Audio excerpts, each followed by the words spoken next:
pessoal, tudo bem com vocês? Na nossa aula de ciências hoje, iremos dar continuidade ao nosso conteúdo de reprodução dos animais. Nós iniciamos esse conteúdo lá na escola, na nossa última aula de ciências. Os animais, assim como todos os seres vivos, são capazes de se reproduzir. Isso significa que eles podem dar origem a novos indivíduos de sua espécie, permitindo que elas continuem a existir. Sabemos também que o grupo dos animais são divididos em animais vertebrados e invertebrados. E no caso dos animais vertebrados, eles são classificados em animais mamíferos, peixes, répteis, aves e anfíbios. E cada um desses animais tem uma forma de reprodução diferente. E a gente vai conhecer hoje um pouquinho de cada tipo de reprodução desses animais. Vamos lá? Como nascem os animais, galerinha? Vocês já tiveram curiosidade em saber? Você já teve a oportunidade de ver o nascimento de algum animal? Pois saiba que os filhotes podem nascer de diferentes maneiras. Porque temos os animais que nascem de ovos, temos os animais que nascem da barriga da mãe e também temos aqueles animais que ficam dentro dos ovos, porém permanecem dentro da barriga da mãe. Então, hoje a gente vai conhecer um pouquinho de cada tipo de reprodução dos animais. Vamos lá? A reprodução dos animais está classificada em 3 grupos diferentes. O primeiro deles são os animais ovíparos, o segundo, os animais vivíparos, e o terceiro grupo são dos animais ovovivíparos. Os animais ovíparos são animais que põem ovos. Nos animais ovíparos, o embrião, que no caso é o filhote, se desenvolve dentro de um ovo, sem ligação nenhuma com o corpo da mãe.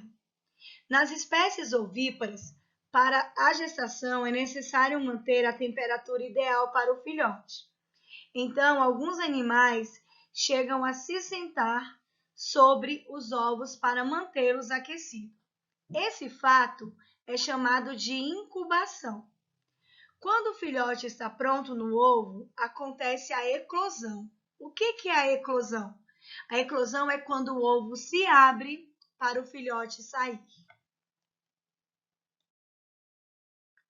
Bom, galerinha, eu tenho certeza que vocês já ouviram falar que para toda regra tem uma exceção. E isso vai acontecer aqui no caso dos mamíferos. Nós temos 2 animais que mamam quando pequenos, porém põem ovos, que é o caso do ornitorrinco, que é um mamífero que põe ovos. Temos também a equidna, que é um ouriço que põe ovos e também mama ao nascer. Aqui nós temos uma pequena curiosidade sobre ela. Possui um dente do ovo semelhante ao das aves, permitindo que os jovens se desvencilhem, ou seja, saiam com mais facilidade da casca do ovo, porque nesse caso o ovo não tem a casca extremamente dura. Então é muito mais fácil para a eclosão acontecer e assim o filhote tem uma maior facilidade de nascer. Basicamente, os animais vivíparos são aqueles animais que mantêm o embrião dentro do corpo da mãe, onde ocorre o seu desenvolvimento.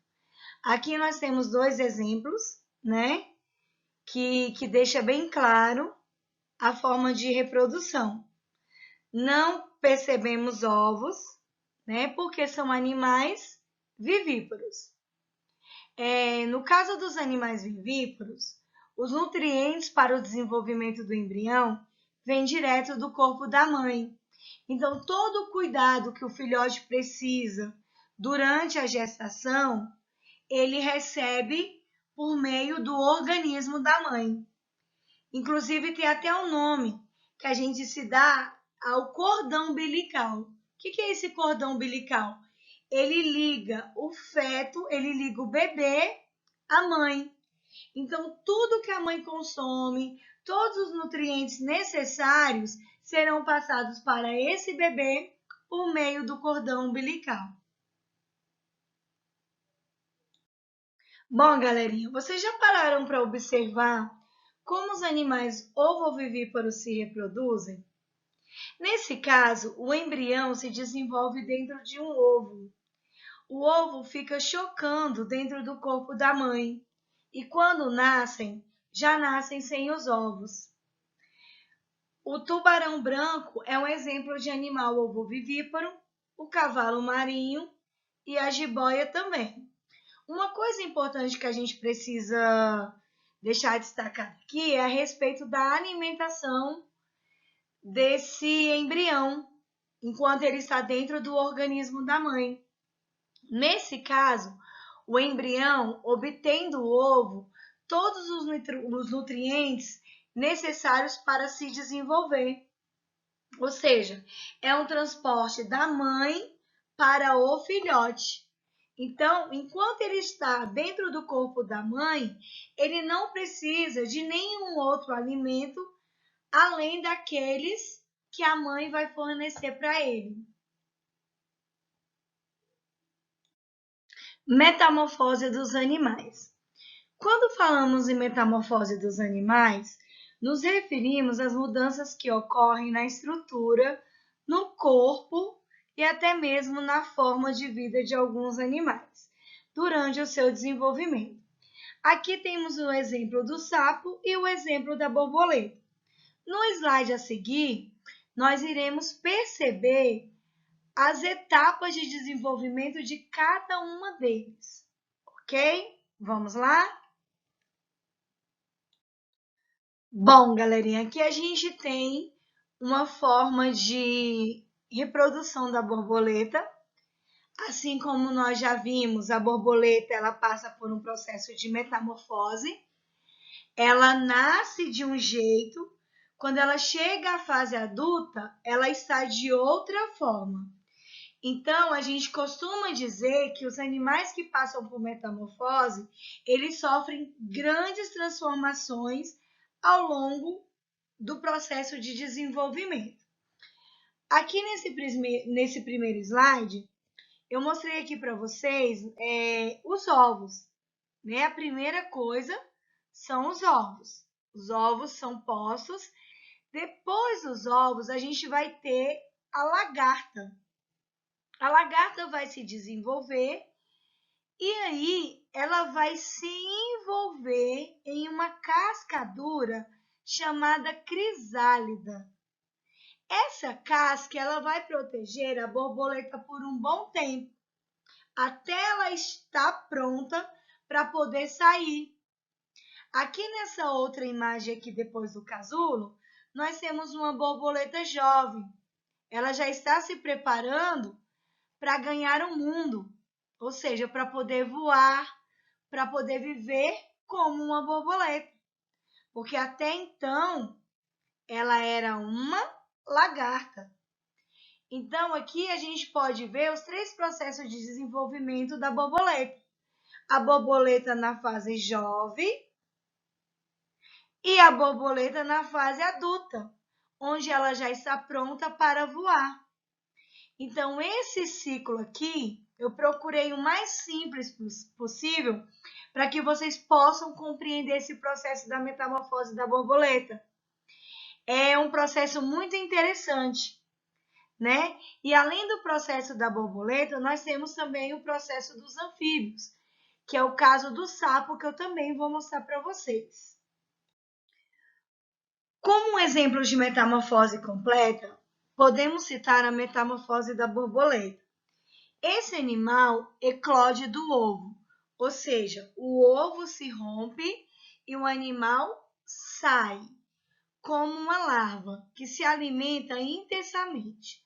Posteriormente, algumas mudas, ou seja, algumas mudanças ao longo do tempo, a lagarta entra em fase de pupa, O que seria a pupa?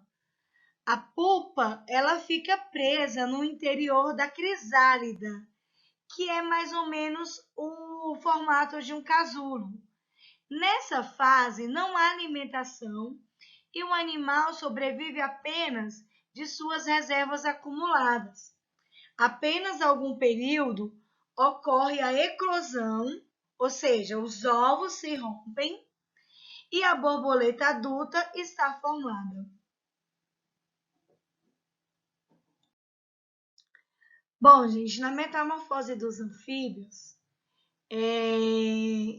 como os sapos, ocorrem mudanças muito intensas da larva para a forma adulta. Verifica-se, por exemplo, a variação na boca, que no girino é adaptada para a ingestão de algas e filtração, mas no adulto é grande e adaptada para a ingestão de insetos.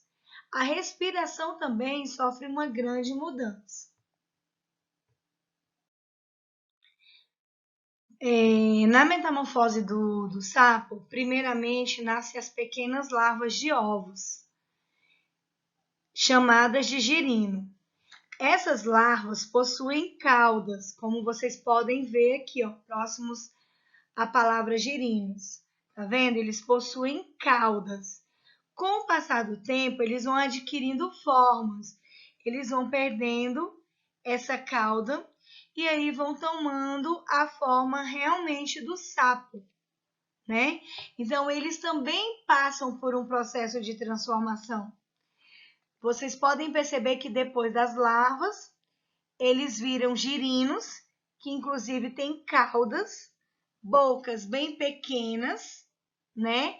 Essa boca pequena possibilita a ingestão de algas, filtração de alimentos. Já quando ele passa da forma de girino para o sapo, a boca dele aumenta, porque ele vai comer diferentes animais. Então, para isso, ele precisa de uma boca maior. Por isso que esse tipo de animal passa por uma metamorfose. Ele precisa sofrer todo esse processo de mudança para chegar à fase adulta. Bom, galerinha, estou aqui na página 36 do livro de ciências de vocês.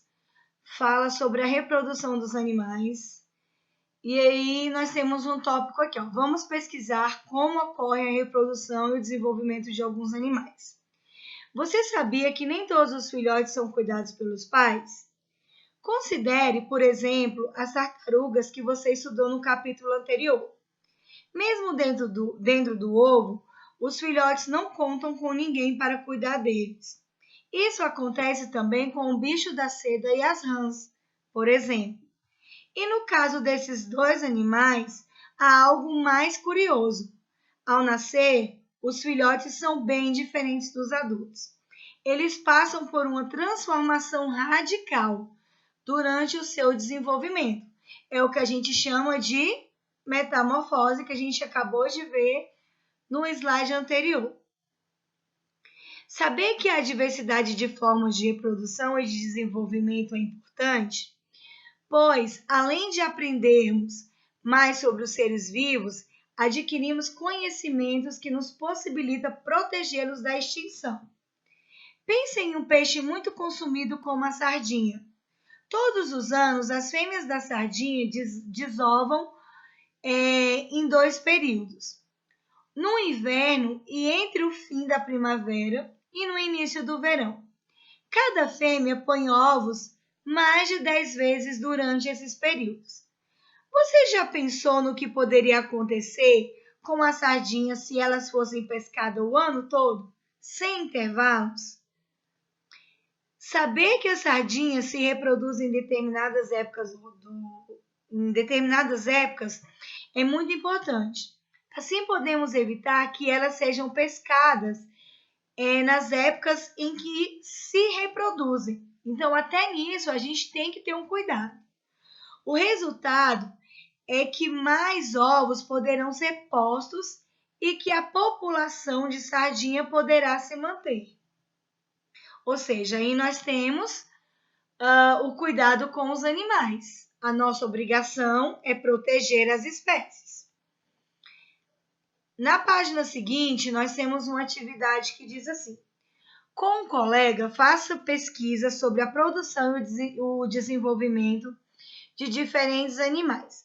Preencha o quadro abaixo utilizando informações de suas pesquisas. Infelizmente, a gente não vai poder fazer com o colega, mas você pode aproveitar o papai, a mamãe, pode usar o Google, né? Que é uma ferramenta hoje em dia assim, muito utilizada, nos ajuda bastante. Então, eu quero que vocês preencham o quadro de acordo com o que está sendo pedido. Na questão número 2, fala assim: veja as fichas de pesquisa sobre a reprodução e o desenvolvimento de animais, que algumas crianças expuseram no mural da turma. Use as informações obtidas nessas pesquisas para complementar o quadro da página anterior. Então, aqui, nessa página, vocês podem tirar informações para preencher o quadro da página anterior. Aqui vai falar um pouquinho do salmão, do sapo, da rã, da perereca, da ema. Na página seguinte, nós temos o bicho da seda, a onça, a minhoca. E aí, vocês podem fazer uma leitura bem detalhada para que vocês possam entender como que cada animal se comporta, como que cada animal cuida do próprio filhote, né? Porque é essa a intenção da atividade, é esse o objetivo de entender como que é feito esse processo dos pais para com os filhotes. Aqui também nessa página propõe uma atividade em grupo com os colegas. Faça mais fichas de pesquisa com informações sobre a reprodução e o desenvolvimento de outros animais. Procurem imagens para ilustrar as informações. Depois de prontas, colem-as no mural da turma. Infelizmente, nesse momento a gente não vai poder colar, mas teremos oportunidades. Peço que vocês realizem a atividade com muito capricho, tá? Eu sei que vocês são demais, que vocês se empenham, que vocês são muito esforçados. Eu acredito no potencial de cada um, então eu quero ver uma atividade mais linda que a outra. Então, galera, para finalizar, eu deixo aqui o meu abraço, o meu grande beijo, dizer mais uma vez que estou com saudades e até a próxima aula.